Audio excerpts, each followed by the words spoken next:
So we are discussing JEE Mains 2020 9th January evening shift paper. So this is 9th January evening shift paper of 2020 January attempt का paper है ये. So we are solving with question number 1. सबसे पहले given है 5 gram of zinc is treated separately with excess of dilute HCl and aqueous sodium hydroxide. तो अगर zinc की reaction HCl से कराएंगे तो it will form ZnCl2 and hydrogen. And we all know that it is amphoteric salt substance, इसलिए दोनों से react कर रहा है. और जिंक की रिएक्शन अगर हम NaOH से कराएंगे एक्सेस में, so this way we can write either zinc hydroxide and hydrogen can be liberated or sodium linkage Na2Zn O2 will form plus hydrogen gas is liberated. So you can see that from 1 mole of zinc 1 mole of hydrogen is liberated in this case, and from 1 mole of zinc 1 mole of hydrogen is liberated in this case also. So ratio will be 1:1. Answer will be third over here. Okay.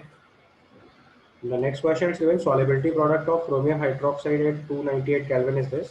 The concentration of hydroxide ion in the saturated solution of chromium hydroxide. ये solubility का case हो गया. chromium hydroxide dissolve करेंगे तो it will form Cr3 plus and 3OH minus solubility S and 3S and KSP की value लिखेंगे S into 3S3. तो ये वैल्यू हो जाएगी 27S power 4. 27S power 4 is 6 into 10 to the power minus 31. यहाँ से s पावर 4 लिखेंगे तो ये आ जाएगा 26x 6/27 into 10 to the power minus 31. और अगर सॉलिबिलिटी लिखनी है तो पावर 1/4 और अप्लाई कर दो तो यहाँ से डायरेक्टली सॉलिबिलिटी आ जाएगी पावर 1/4. आपसे क्वेश्चन में पूछा है हाइड्रोक्साइड एंड कॉन्सेंट्रेशन, तो that is actually 3s. So 3 into 6/27 into 10 to the power minus 31 power 1/4. ये आपका आंसर हो जाएगा. So this comes out to be 18 into 10 to the power minus 31 power 4, यानी कि आंसर इसका रिपोर्ट करेंगे 4. Okay. Then to the third question, it's given which polymer has the chiral monomer. आपको सबके मोनोमरिक फॉर्म लिखने. So monomers for nylon 6,6 is adipic acid and hexamethylene दोनों optically inactive form है. Butyne के लिए 1,3-butadiene and acrylonitrile. This is also optically inactive form. इसके बाद neoprene लिखेंगे तो it CH2 double bond CHCl CH double bond CH2. ये इसका मोनोमर फॉर्म हो गया, ये भी ऑप्टिकली इनएक्टिव है. एंड BHPV के लिए 3-हाइड्रोक्सी पेंटोनिक एसिड है 3-हाइड्रोक्सी ब्यूटानिक एसिड. दोनों में देखो एक एक कायरल सेंटर प्रेजेंट है. तो उसका बोला विच हैज कायरल मोनोमर्स, तो इसका आंसर 4 हो जाएगा. ठीक है, answer is 4 over here. Next question is given in the following reaction A. एक कंपाउंडर्स की पहले Br2 सनलाइट से रिएक्शन कराई, फिर अल्कोहलिक एयर से रिएक्शन कराई, फिर ओजोन लिसिस कराया और बाद में NaOH हीट कराई. तो मतलब ये बाद में एल्डोल कंडेंसेशन है. तो आप जरा प्रोडक्ट पर ध्यान दो तो ये कार्बोनाइल ग्रुप है और ये alpha beta unsaturated carbonyl compound है. तो अगर आप यहाँ पे ध्यान से इस प्रोडक्ट को पहचानो तो this is alpha beta unsaturated carbonyl compound, यानी कि इसके पीछे वाले स्टेप पे ही एल्डोल कंडेंसेशन शो कर रहा होगा. ठीक है, तो स्टेप बाय स्टेप अगर मैं पीछे इसके चलूँ तो उसके पीछे वाले स्टेप पे अगर लिखेंगे तो this molecule alpha beta unsaturated carbonyl से आपने पहचान लिया कि एल्डोल कंडेंसेशन शो कर रहा है डेफिनेटली. तो उसका मतलब बीटा पोजीशन पे इसका हाइड्रोक्सी ग्रुप रहा होगा और जहाँ हाइड्रोक्सी ग्रुप रहा होगा वहीं पे एक्चुअली में CHO ग्रुप होगा. तो इस CHO के बाद ये हमारे पास 2 कार्बन 3 कार्बन, उसके बाद यहाँ से कार्बोनाइन बना के ये C double bond OH group है. तो अगर आप ध्यान से देखोगे तो यहाँ से कार्बोनाइन बना के हमने इसके ऊपर अटैक कराया हुआ है. ये 5 मेंबर की रिंग बनी पहले और बाद में एलिमिनेशन होने के बाद alpha beta unsaturated carbonyl compound बना. तो उसका मतलब एल्डोल कंडेंसेशन के पीछे वाला प्रोडक्ट आपका ये रिएक्टेंट होगा. पहले यहाँ तक पहुँच गया. अब ये चीज़ ओजोलिसिस से बनाई गई है तो उसके पीछे वाला जो प्रोडक्ट होगा that will be somewhere 6 member ring with a pi bond. आप टोटल कार्बन काउंट कर लो. सो इट्स देखो बेसिकली 1 2 3 4 5 6 कार्बन. ओजोलिसिस कराएंगे तो ये साइक्लोहेक्सीन रहा होगा और साइक्लोहेक्सीन जो है वो अल्कोहलिक OH के एलिमिनेशन से बना हुआ है. तो उसका मतलब इसके पीछे इसमें इसके पिछले वाले स्टेप पे एलिमिनेशन हुआ है तो इसमें किसी एक पोजीशन पे Br रहा होगा. और ब्रोमिनेशन अगर हमने सनलाइट के ब्रोमिनेशन अगर फ्री रेडिकल कराया तो उसका मतलब इनिशियल रिएक्टेंट हमारा यहाँ पे 4th वन हो जाएगा. ठीक है, तो उसका आंसर अगर रिपोर्ट करेंगे तो आंसर हो जाएगा 4. तो रिएक्शन को एग्जैक्टली बैक करके ले जाना था. अब आप ध्यान से देखते जाओ तो आपको समझ में आ जाएगा. Br2 सनलाइट से रिएक्शन कराएंगे तो ये ब्रोमिनेशन हुआ, अल्कोहलिक OH लिखा तो एलिमिनेशन हुआ, ओजोन CH3 ओल्डोइस, ये आपका रिडक्टिव ओजोलिसिस हुई, और उसके बाद यहाँ पे एल्डोल कंडेंसेशन कर दिया गया OH माइनस हीट से, ये अल्फा बीटा अनसैचुरेटेड कार्बोनाइल का फॉर्म हो गया। तो प्रोडक्ट देख के आपको पहचान लेना है, alpha beta unsaturated carbonyl product से हम बता सकते हैं कि यहाँ पे एल्डोल कंडेंसेशन ही किया गया होगा। Clear? Then next question number 5. It's given the correct order of spin only magnetic moment of the following complexes. तो स्पिन ओनली मैग्नेटिक मोमेंट आपको नंबर ऑफ अनपेयर्ड इलेक्ट्रॉन लिखने हैं। तो पहला वाला केस अगर हम लिखेंगे तो यहाँ पे क्रोमियम का oxygen state if will write it will B +2। So chromium +2 मतलब 3d4 कॉन्फ़िगरेशन। क्रोमियम +2 अगर आप ध्यान से नोटिस करोगे, दिस इज 3d4 कॉन्फ़िगरेशन। अगला वाला केस चेक करेंगे तो यहाँ पे आयरन देखो हमारा +2 ऑक्सीजन स्टेट है, 3d6 कॉन्फ़िगरेशन है। उसका अगला वाला केस चेक करेंगे तो यहाँ पे आयरन का ऑक्सीजन स्टेट देखो +3 दिया हुआ, 3d5 कॉन्फ़िगरेशन है, और डेल्टा ओ की वैल्यू पी से ज़्यादा दे रखी है, इसका मतलब पहले पेयरिंग होगी और बाद में हायर एनर्जी स्टेट में इलेक्ट्रॉन जाएगा। And in the last case it is given Et4n whole twice COCl2। तो अगर हम यहाँ पे कंपाउंड चेक करेंगे तो ये कोबाल्ट का ऑक्सीजन स्टेट आ जाएगा +4। पहले आप जरा सारे सॉरी नॉट +4 +2, Et4n प्लस होगा ना ऑक्सीजन स्टेट, तो 2+ हो जाएगा, तो ये कोबाल्ट +2 ऑक्सीजन स्टेट आ जाएगी, और कोबाल्ट +2 ऑक्सीजन स्टेट लिखेंगे तो ये 3d7 कॉन्फ़िगरेशन हो गया। पहले आप सबके कॉन्फ़िगरेशन देख लो। तो पहले केस में देखो वाटर वीक फील्ड लिगेंड की तरह ट्रीट करेंगे तो D4 कॉन्फ़िगरेशन में पेयरिंग नहीं होगी, so we have 4 unpaired electrons. Cn- strong field ligand है तो D6 कॉन्फ़िगरेशन में पेयरिंग करा देंगे। तो जब D6 कॉन्फ़िगरेशन में पेयरिंग हो जाएगी तो 0 अनपेयर्ड इलेक्ट्रॉन, तो यहाँ 4 अनपेयर्ड इलेक्ट्रॉन्स है,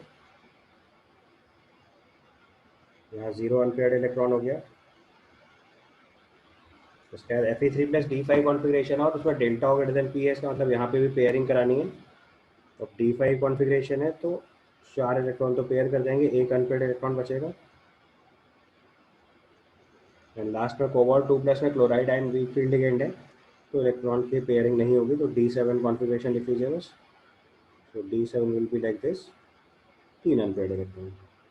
अब जितने ज़्यादा अनपेयर्ड इलेक्ट्रॉन होंगे स्पिन ओनली मैग्नेटिक मोमेंट उतना ज़्यादा आएगा। तो फर्स्ट के लिए सबसे ज़्यादा, then it is 4, then it is 3 and finally it is 2। उसका आंसर रिपोर्ट करेंगे तो इट विल बी 1। समझ गए ना? मोर number of unpaired electron more is the spin magnetic moment. अगर आपको स्पिन मैग्नेटिक मोमेंट लिखना है तो √n+2 बोहर मैग्नेट्रॉन होता है। अगर हमें स्पिन ओनली मैग्नेटिक मोमेंट लिखना है, spin only magnetic moment is equal to √n+2 Bohr magnetron. ठीक है। नेक्स्ट केस में देखो लिखा है decreasing order of basicity in the following amines. तो इस केस में आप देखो कि सबसे पहले फोर्थ वाला अमाइन क्लिक करना चाहिए, इसका loan pair involve in aromatic character है। फोर्थ वाला सबसे पहले क्लिक करना चाहिए, सबसे इंपॉर्टेंट केस होता है। So lone pair involve in aromatic character, involve in aromaticity. तो फोर्थ हमारा लीस्ट बेसिक हो जाएगा सबसे पहले। अच्छा, अब इसमें मोस्ट बेसिक चेक करेंगे तो थर्ड वाला हो जाएगा, क्योंकि इसमें +i करेक्टर लगेगा यहाँ पे, तो ये मोस्ट बेसिक हो जा रहा है, तो फर्स्ट मोस्ट बेसिक होगा।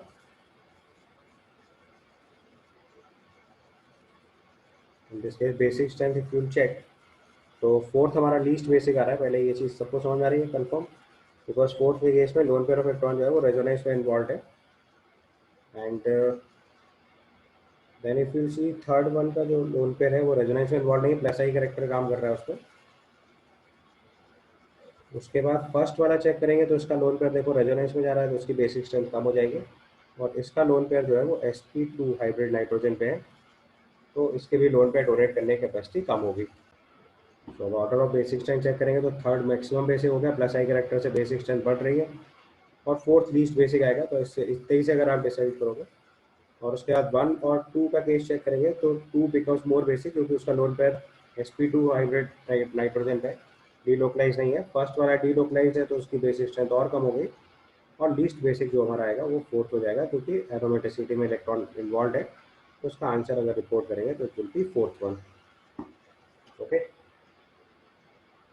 Then to next question.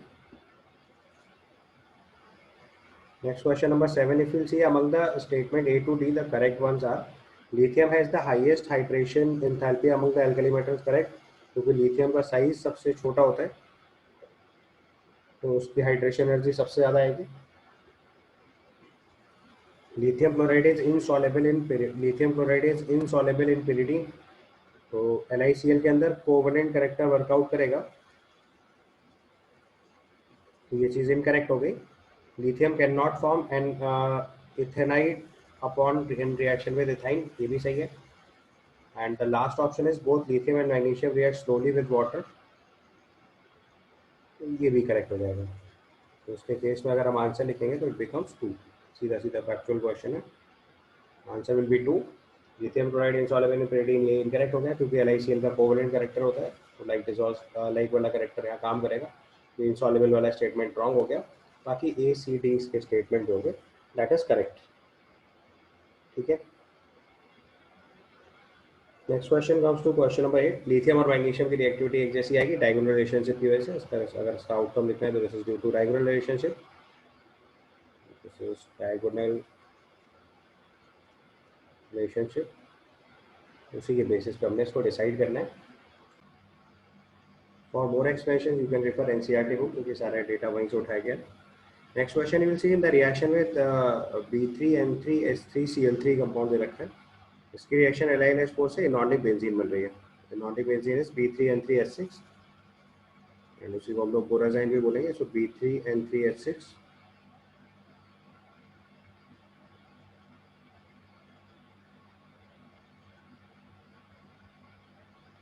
और इसमें अगर हमें H को सब्सटीट्यूट करना है तो उसने बोला हो ये रिएक्शन LiLH4 से कराने के बाद हमारे पास B3N3H3Cl3 था, उसकी NaBH4 से रिएक्शन करा दिया, बोराजाइन बन रहा है, तो मतलब Cl- हट के H- लगा है, तो न्यूक्लियोफिलिक सब्सटीट्यूशन हुआ।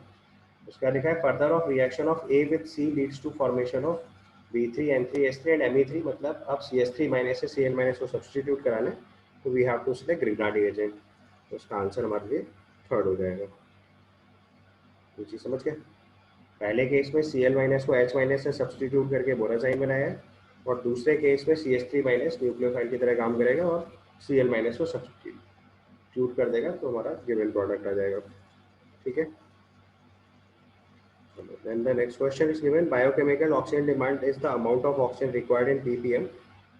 तो बायोकेमिकल ऑक्सीजन डिमांड का मतलब होता है कि जो बैक्टीरिया वाटर में सर्वाइव कर रहा है उसके लिए उसको ब्रेक डाउन करने के लिए कितनी ऑक्सीजन रिक्वायर्ड है। So it's given by bacteria to break down the organic waste in a certain volume of water sample, यही हमारा आंसर हो जाएगा। डिटेल्स अगर पढ़ना है तो एक बार NCERT में एनवायरमेंटल केमिस्ट्री चैप्टर फॉलो कर लीजिएगा, तो वहाँ इसका डिटेल मिल जाएगा। अदरवाइज सिंपल BOD की डेफिनेशन पूछी गई है, बायोकेमिकल ऑक्सीजन डिमांड जितनी ज़्यादा होती है वाटर उतना ज़्यादा पॉल्यूटेड होता है, और जितनी कम वैल्यू होती है उतना लेसर पॉल्यूटेड होता है। इसका एक उल्टा टर्म होता है डिजॉल्व्ड ऑक्सीजन, जिसको DO बोलते हैं, वो जितनी ज़्यादा होगी वाटर उतना प्योरीफाइड होता है। तो जो बैक्टीरिया होता है जितना भी ऑर्गेनिक वेस्ट है उसको ब्रेक करने के लिए जो बैक्टीरिया जितनी ऑक्सीजन कंज्यूम करता है उसको BOD बोलते हैं। जितना ज़्यादा ऑर्गेनिक वेस्ट होगा BOD उतनी ज़्यादा लगेगी, तो इसलिए वाटर उतना पॉल्यूटेड होगा। Then comes next question number 10. It's given the mixture of gases oxygen, hydrogen and CO are taken in the closed vessel containing charcoal. The graph represents the correct behavior of the pressure with the time. तो ये basically charcoal पर gases adsorb होती है, तो gas which is easy to liquefy is easy to adsorb is the concept. Gas which is easy to liquefy is easy to adsorb, तो इसमें आपको अलग अलग प्रेशर पूछा गया है। तो प्रेशर क्या होगा, एड्जॉर्प्शन के थ्रू गैसेस जैसे जैसे एड्जॉर्ब होती जाएंगी तो प्रेशर सिग्निफिकेंटली डिक्रीज करता जाएगा, और डिक्रीजिंग वाला केस बनाएंगे तो उसका आंसर 2-3 गर्म हो जाएगा, and is not linear decrease. तो आप यहाँ पे कॉन्सेप्ट समझ सकते हैं। कॉन्सेप्चुअली अगर लिखना है तो this is oxygen, hydrogen and CO undergo physical adsorption on coconut charcoal. तो जितनी ज़्यादा गैस एड्जॉर्ब होती जाएगी तो उसके हिसाब से प्रेशर डिक्रीज करता जाएगा। और अगर रेट ऑफ एड्जॉर्प्शन लिखना है तो x/m = Kp/1/n होता है। ठीक है, और दो इस रिलेशन से ग्राफ नहीं बनाना है, क्योंकि हमसे सिर्फ इतना पूछा गया कि एड्जॉर्प्शन होगा, और एड्जॉर्प्शन में this will not be in linear behaviour, धीरे धीरे करके प्रेशर डिक्रीज होता जाएगा और लीनियरली वेरी नहीं करेगा, तो आंसर 4 नहीं हो सकता इसका। डिक्रीज तो नहीं है, ये तो कन्फर्म है, तो उसका आंसर हम लोग 1 लिखेंगे। So for this question your answer must be 1। Physical adsorption होता जा रहा है गैसेस का, जैसे जैसे गैस एब्जॉर्ब होती जाएगी तो उसका इफेक्टिव नंबर ऑफ मोल्स कम होते जाएंगे गैसेस कंटेंट में, प्रेशर डिक्रीज होता जाएगा। एंड डिक्रीज ऑफ प्रेशर बोल भी लीनियर बिहेवियर फिजिकल एब्जॉर्प्शन का केस है, ठीक है। Then to the next question, it's given which of the following reactions will not produce a racemic mixture. तो आपको पहले सबके फटाफट प्रोडक्ट लिखते जाने। पहले वाली रिएक्शन में देखो आप HCl ऐड करोगे तो it become CH3 CH CH3 CH plus and then CH3। उसके बाद हाइड्राइड शिफ्ट होगी कार्बोकेटाइन को स्टेबलाइज करने के लिए, ये बन जाएगा C प्लस CH2 CH3 और फिर इस पर Cl माइनस का अटैक होगा, तुम्हारा फाइनल प्रोडक्ट बनेगा CH3 CH3 CCl CH2 CH3। ये नॉन पैरेलल प्रोडक्ट है तो नॉट अ रेसिड्यू प्रोडक्ट। तो हमारा आंसर यहाँ से 1 पता चल गया आपको बिना आगे सॉल्व किए हुए, क्योंकि पहले ही आंसर जो हमें मिल रहा है वो रेसिड्यू मिक्सचर नहीं बनाएगा।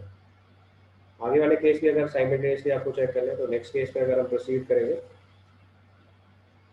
तो अगले वाले केस में अगर आपने HCl का एडिशन कराया तो it will B across double bond. सबसे पहले कार्बोकेटाइन फॉर्म होगा and carbocation form will be at this place, more stable carbocation पहले, और इस पर Cl माइनस का अटैक होगा। तो फाइनली आपका ये आंसर आएगा। जब ये आंसर आएगा तो यहाँ पे देखो ये पैरेलल सेंटर है तो रेसिड्यू मिक्सचर फॉर्म होगा। अगले वाले केस में HBr का एडिशन कराएंगे तो it will form CH3 CH2 CH, Markovnikov combination हो जाएगा Br CH CH3, ये भी पैरेलल सेंटर होगा, ये भी रेसिड्यू मिक्सचर आएगा। और लास्ट में HCl का अटैक कराएंगे तो न्यूक्लियोफिलिक एडिशन रिएक्शन, तो ये बनेगा OH CN CH2 CH3, यहाँ पे ये भी पैरेलल सेंटर बनेगा, ये भी रेसिड्यू मिक्सचर आ रहा है। That's why answer will be 1। Clear. Next question is given which of the following has the shortest CCl bond। तो शॉर्टेस्ट CCl बॉन्ड मतलब आपको कार्बन क्लोरीन बॉन्ड का रेजोनेंस चेक करना है बेसिकली। तो यहाँ पे चेक करो, जितना ज़्यादा रेजोनेंस होगा उतना ज़्यादा पार्शियल डबल बॉन्ड करेक्टर आएगा, उतना ही शॉर्टेस्ट बॉन्ड आएगा। ये बॉन्ड यहाँ से रेजोनेंस करते हुए अगर NO2 को भी थोड़ा सही से लिख दो तो NO2 will be like this, ये अगले स्टेप में यहाँ तक रेजोनेंस कर जाएगा। तो मैक्सिमम एक्सटेंशन रेजोनेंस आ रहा है। यहाँ Cl का लोन पेयर बनाएंगे तो वो रेजोनेंस में कार्बन के साथ आएगा, सिर्फ एक रेजोनेंस। इस केस में रेजोनेंस लिखेंगे तो यहाँ पे देखो रेजोनेंस में प्रॉब्लम है क्योंकि ऑक्सीजन भी लोन पेयर रेजोनेंस में पार्टिसिपेट करेगा, क्रॉस कॉन्जुगेशन मिल रहा है बेसिकली। यहाँ पे Cl का रेजोनेंस चेक करेंगे तो पाई बॉन्ड के साथ रेजोनेंस में, तो इस वाले केस में एक्सटेंडेड रेजोनेंस मिल रहा है,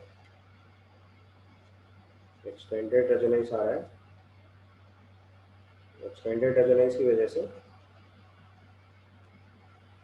carbon chlorine bond double bond character will be high, carbon chlorine double bond character will be low.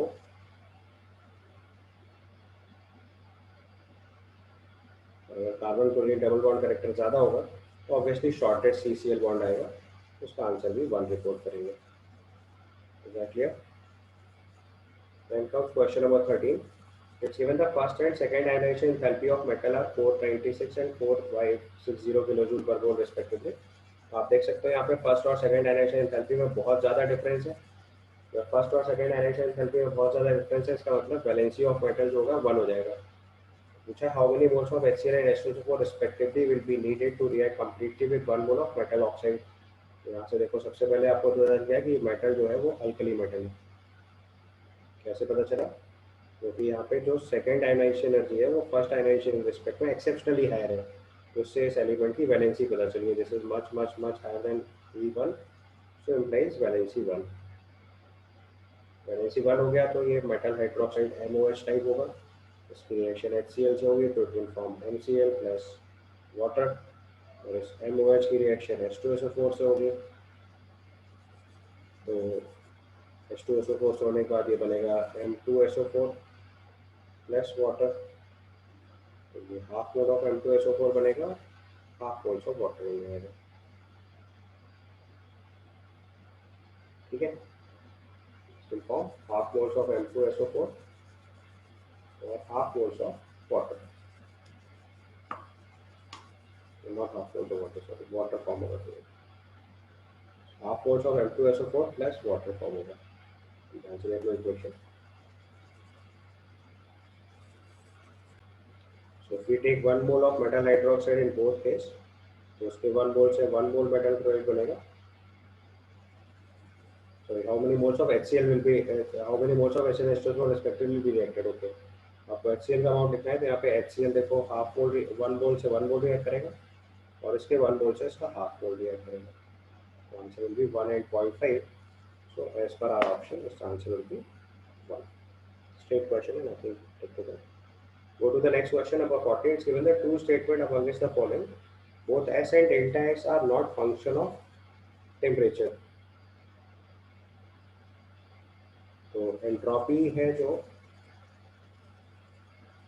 True statement पूछा है, तो एंट्रोपी जो है वो टेम्परेचर डिपेंडेंट फंक्शन होता है, ऑल्दो थोड़े बहुत टेम्परेचर चेंज के साथ एंट्रोपी बहुत ज़्यादा वेरी नहीं करती, but that is certainly dependent on temperature.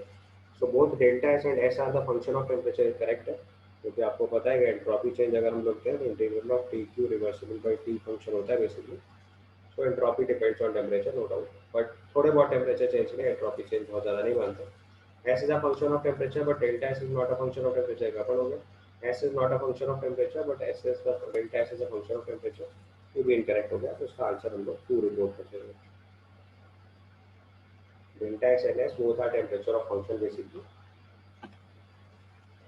इसके बाद क्वेश्चन नंबर 15 में आओ। Given correct the following sequence. आपको एक कंपाउंड पी दे रखा है, उसकी NaNO2HCl के साथ रिएक्शन करा के बीटा नेफ्रॉल से कलर सॉलिड बन रहा है, और दूसरे केस में Br2 वाटर से रिएक्शन करा रहे हैं हम लोग, तो उससे 3 मोल Br ऐड हो जा रहा है, जिसका मतलब कंपाउंड पी जो होगा that must be some derivative of aniline, क्योंकि एनिलीन की रिएक्शन जब हम लोग NaNO2HCl से कराएंगे तो डाइसोडियम सॉल्ट बनेगा, और वो बीटा नेफ्रॉल से रिएक्ट करके ऑरेंज रेड डाई क्रिएट करेगा, और Br2 वाटर से अगर रिएक्ट करेंगे तो एनिलीन की रिएक्शन 2,4,6 ट्राइब्रोमो प्रोडक्ट बनेगा, because it is activated benzene ring. हमें 2,4,6 तीनों पोजीशन पे Br चाहिए, तो दैट मीन्स वी विश कि कोई भी पोजीशन ऑफ पी, जो पी की कोई भी ऐसी पोजीशन नहीं होनी चाहिए जो ब्लॉक हो ऑर्थो मेटा एंड पैरा के केस में। तो इस केस में अगर हम देखेंगे तो हमें 3 Br ऐड करना है, तो उसके लिए मोस्ट सुटेबल प्रोडक्ट जो होगा वो फोर्थ हो जाएगा, क्योंकि अगर आपने फोर्थ वाले कंपाउंड में 2,4,6 ट्राइब्रोमो प्रोडक्ट बनाएंगे तो बन जाएगा। बाकी केसेस में देखो जो 2 है वो तो उतनी एक्टिवेटेड रिंग ही नहीं है, तो हो ही नहीं सकता आंसर, 2 तो पॉसिबल आंसर ही नहीं है। 1, 3 एंड 4 में से सिलेक्ट करना है, तो 1 में देखो पोजीशन नंबर 4 ब्लॉक है, और 3 में पोजीशन नंबर 2 ब्लॉक है, तो ब्रोमीन के जो अटैक होगा वो तीनों पोजीशन पे नहीं हो पाएगा। तो हमने यहाँ पे देखो CH3 मेटा पोजीशन किया हुआ, तो अगर Br2 वाटर से रिएक्ट कराएंगे तो 2,4,6 ट्राइब्रोमो एनिलीन बन जाएगा। तो इससे कंफर्म हो रहा है कि यही आंसर लिखना है। ऊपर वाले टेस्ट से पता चल रहा है कि एनिलीन का पॉजिटिव टेस्ट है, एक Br यहाँ लगेगा, एक Br यहाँ लगेगा, और एक Br यहाँ लगेगा। ऑर्थो पैरा डायरेक्टिंग होता है NH2 ग्रुप, और वही एक्टिवेटेड ग्रुप है, तो उसी से डिसाइड करेंगे, और मेटा पोजिशन पे CH3 लगाए जो तीनों Br का अटैक करने को मोर फेवरेबल बनाएगा, तो उसके बेसिस पे इसका आंसर जो है 4 लिख देंगे। समझ गए ना? पहला वाला टेस्ट जो है वो ये आपका टेस्ट ऑफ एनिलीन एक तरीके से लिखा हुआ है, NaNO2HCl से डाइसोनियम सॉल्ट बनेगा, और मतलब तो कोई ना कोई डेरिवेटिव ऑफ एनिलीन लिखना है, और बीटा नेफ्रॉल के साथ ऑरेंज रेड डाई बनेगी, तो that is test of some aniline derivative। Okay, then comes next question number 16. It's given the isomer CONH3 whole 4 Cl2 that has have Cl CO Cl angle 90 degree is। तो हमें अगर Cl CO Cl 90 degree angle चाहिए, तो इसके case में structure पहले बनाते हैं हम लोग। तो इस केस में अगर हम आंसर बनाएंगे तो NH3 और दोनों Cl अगर हम सिस प्लेस कर दें,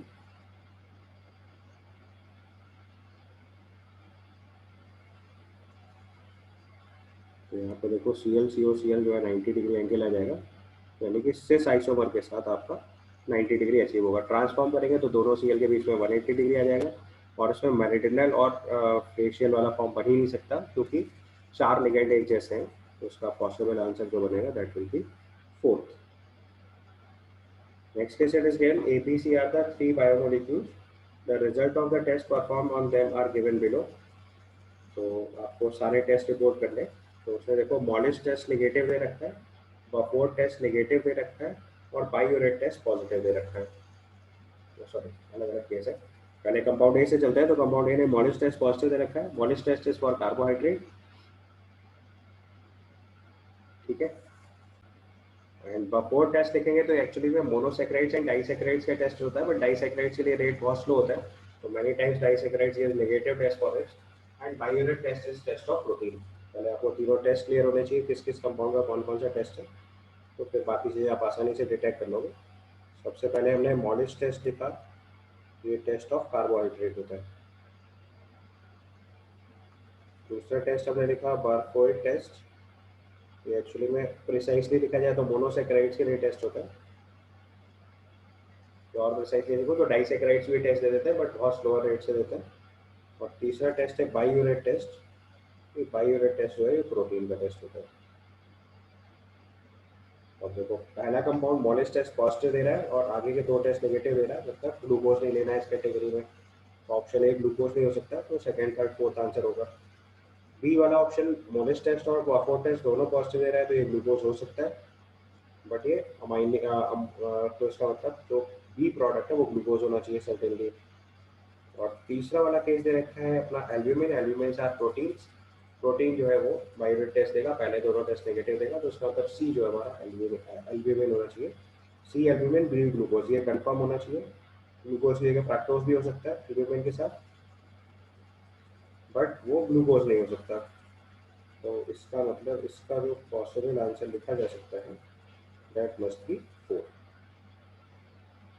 आंसर लिखेंगे तो 4 हो जाएगा।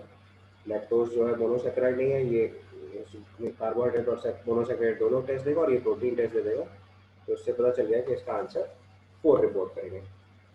समझ गया। एलानाइन जो है वो इस कैटेगरी में नहीं इंक्लूड करेंगे because that is simply nitrogenous base, हमें प्रोटीन चाहिए पूरा। उसके बाद क्वेश्चन नंबर 18 पे आइए। Question number 18 given the number of sp2 hybrid orbital in the molecule of benzene। तो बेंजीन आप जानते हो इट इज C6H6, ये फॉर्म है बेंजीन। तो हर कार्बन के पास अगर आप ध्यान से देखोगे तो 3 sp2 हाइब्रिड ऑर्बिटल है। अगर कोई भी कार्बन नहीं है तो उसके पास 3 sp2 हाइब्रिड ऑर्बिटल है बेंजीन के अंदर। बेंजीन का स्ट्रक्चर अगर आप ड्रॉ करोगे तो यहाँ पे 3 sp2 हाइब्रिड ऑर्बिटल है। तो number of sp2 orbital in the molecule of benzene, तो हर कार्बन के पास 3 sp2 हाइब्रिड ऑर्बिटल है।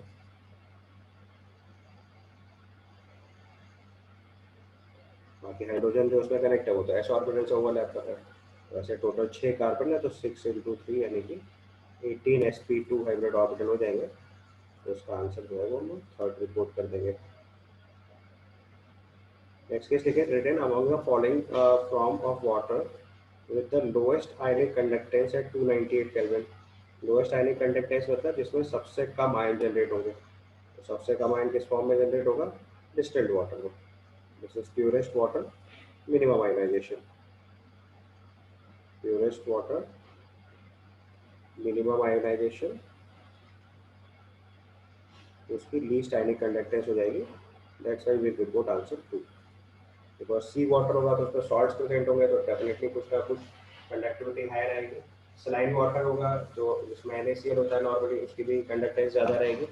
वाटर फ्रॉम वेल लेंगे तो उसमें भी कोई ना कोई इम्प्योरिटी फॉर्म जरूर प्रेजेंट होगी, तो उसकी वजह से भी ionic conductance relative to distilled water थोड़ी तो ज़्यादा ही होगी। तो उसका रिलेट जो परफेक्ट आंसर पॉसिबल है that is 2। Okay, then to the next question, it's given in the figure shown below.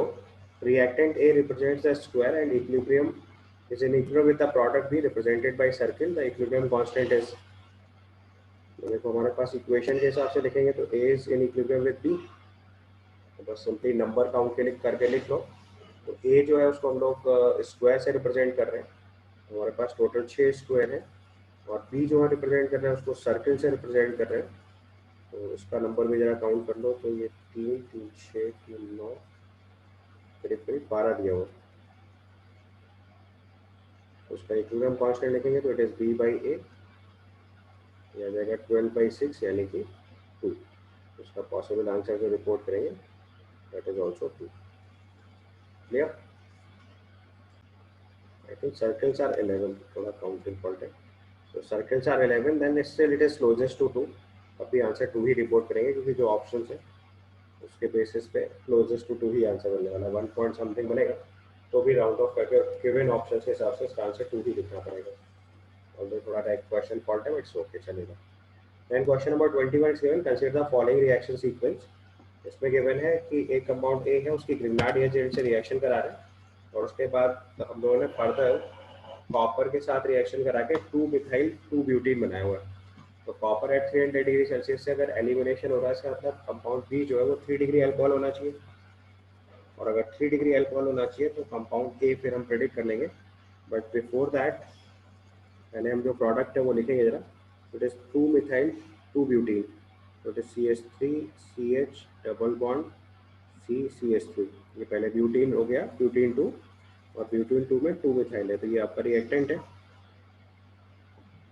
और अगर ये रिएक्टेंट है तो उसका मतलब जो प्रोडक्ट है तो उसका मतलब जो बी होगा that is will be tertiary alcohol, क्योंकि आपको पता है कि कॉपर 300 डिग्री सेल्सियस से टर्शरी अल्कोहल से एल्कीन बनती है। और अगर ये टर्शरी अल्कोहल है तो उसका मतलब जो उसका स्टार्टिंग कंपाउंड ए होगा that must B CH3 CH2 C double bond हो CH3। इस पर ग्रिग्नार्ड एजेंट का अटैक होगा तो आपका ये प्रोडक्ट बनेगा CH3 MgBr से रिएक्शन कराएंगे तो, और इस पर कॉपर 300 डिग्री सेल्सियस ऐड कर देंगे तो इससे एलिमिनेशन हो जाएगा। तो इससे आपको कंपाउंड ए पता चल गया। उसने पूछा है mass percentage of carbon in A, तो आपका CH3 CH2 CO CH3 के अंदर आपको कार्बन का परसेंटेज निकाल देना है। तो यहाँ से अगर हम परसेंटेज ऑफ कार्बन रिपोर्ट करेंगे तो इस कंपाउंड के अंदर टोटल 4 कार्बन है, तो अमाउंट ऑफ कार्बन इज 48 ग्राम। और इस पूरे कंपाउंड का मॉलिक्यूलर वेट निकालेंगे तो 64 और 3 2 5 3 8 72 आ जाएगा इंटू 100। ये आपका परसेंटेज ऑफ कार्बन आएगा। इसको चेक करके जो भी आंसर आएगा वो रिपोर्ट करें। तो this comes out to be 66.66%। तो आप राउंड ऑफ करके इसको 66.67 लिख सकते थे, ये इसका आंसर था। मेन्स वालों ने 66.65 से लेके 66.70 तक कोई भी आंसर लिखा था तो उसको करेक्ट मान लिया था। एज पर JEE Mains the answer must was 66.65 to 66.70 के बीच में आपने कुछ भी लिखा था तो उसको ना आंसर करेक्ट मान लिया था। तो 66.67 कंफर्टेबली आया, तो कुछ कैलकुलेशन वैसा टेक्निकल भी नहीं है, ईजिली आपका आंसर आ जाएगा। तो यही आंसर रिपोर्ट कर देना। Then comes to the next question. So given a cylinder containing an ideal gas 0.1 mole at 1 decimeter cube in thermal equilibrium with a large volume of 0.5 mole aqueous solution of ethylene glycol at its freezing point, if the stopper S1 and S2 are shown in the figure are suddenly withdrawn, the volume of the gas in liters after equilibrium is achieved as। तो देखो gas जो है वो ethylene glycol के freezing point पे equilibrium में है, तो पहले हम एथिलीन ग्लाइकॉल का फ्रीजिंग पॉइंट निकालेंगे। तो फॉर्मूला लगेगा delta TF is equal to KF into M.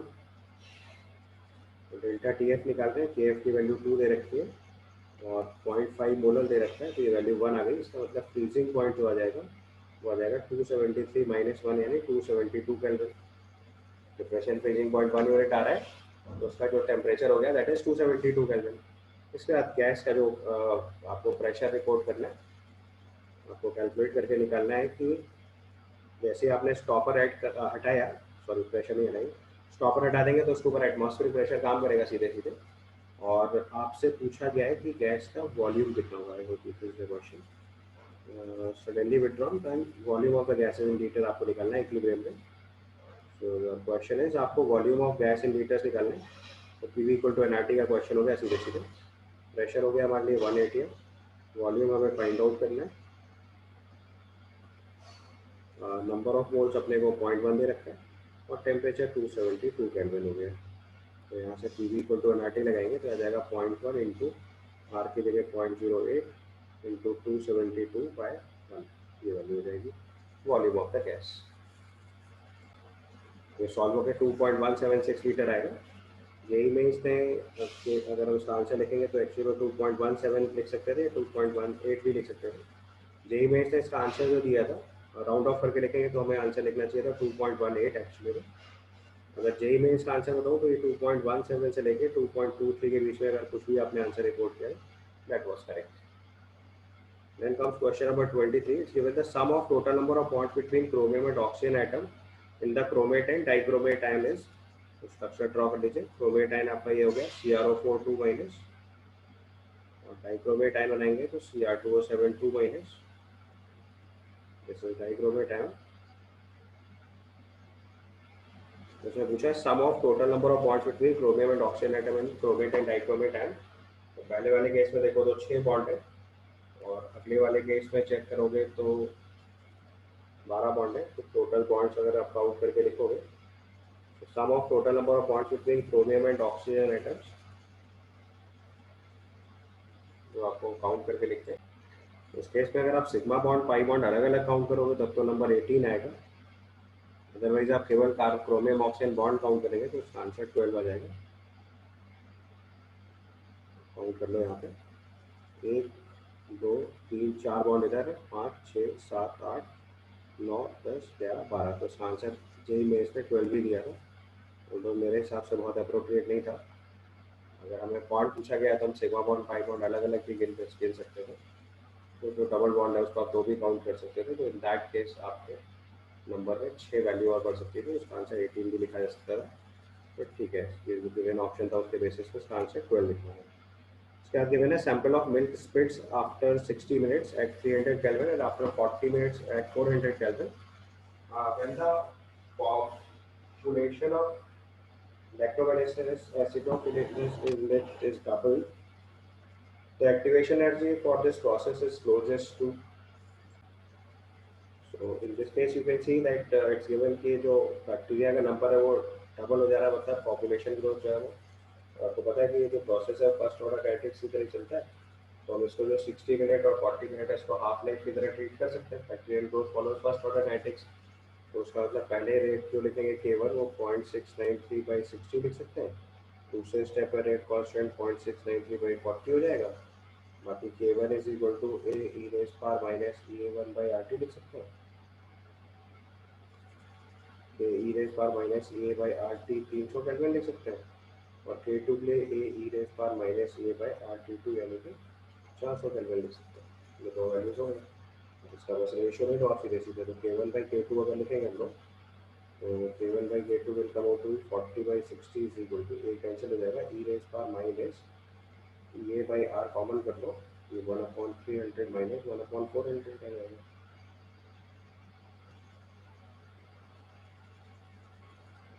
ठीक है, इसके बाद दोनों तरफ एल अप्लाई कर दो, इसे सॉल्व करके अगर हम लोग रिपोर्ट करेंगे तो यहाँ से ई ए की वैल्यू आ जाएगी 8.31 into ln of 2/3 into value बची है 1/1200 ये आ जाएगा 100 को, एक माइनस साइन के साथ उसको सिंप्लीफाई करेंगे तो ये वैल्यू आ जाएगी 8.3 इंटू 0.4 इंटू 1200, तो सिंप्लीफाई करेंगे तो ई ए की वैल्यू आ जाएगी 3.98 किलो, या इंटू 10⁻³ और कर लेंगे 2 किलो जूस का जाएगा, ये आंसर जूस होगा। उसको सिंप्लीफाई करेंगे तो 3.98 किलो जूस पर मोल का आंसर आ जाएगा।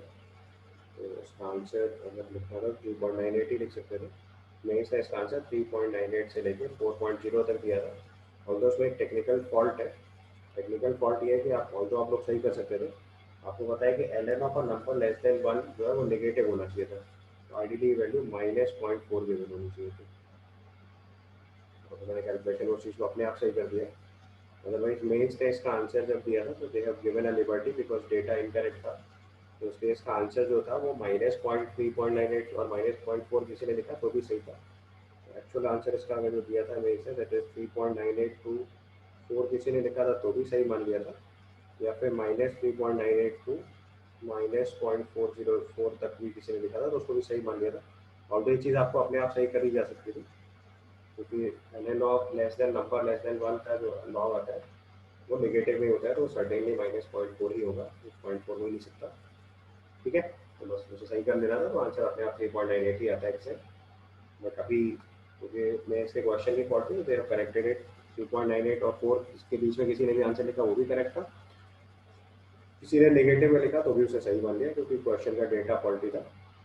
And now the last question about 25 is given 10.3 milligram of oxygen is dissolved into a liter of sea water of density 1.03 gram per ml. The concentration of O2 in ppm. तो ppm का मतलब होता है parts पर million. तो अगर हमने 1 litre water लिया हुआ है तो 1 लीटर वाटर का मतलब हो गया 1030 ग्राम वाटर। तो 1030 ग्राम वाटर में 10.3 इंटू 10⁻³ ग्राम ऑफ ऑक्सीजन है, तो 10⁻6 ग्राम वाटर में कितना होगा ये रिपोर्ट करना है, दैट विल बी ppm। तो 10.3 इंटू 10⁻³ बाय 1030 इंटू 10⁻6। ठीक है, इसको अगर हम सिंप्लीफाई करेंगे तो ये वैल्यू सॉल्व होके आ जाएगी 10 एम्पियर। इसका आंसर रिपोर्ट करना था 10 ppm. Final answer. So this completes your paper.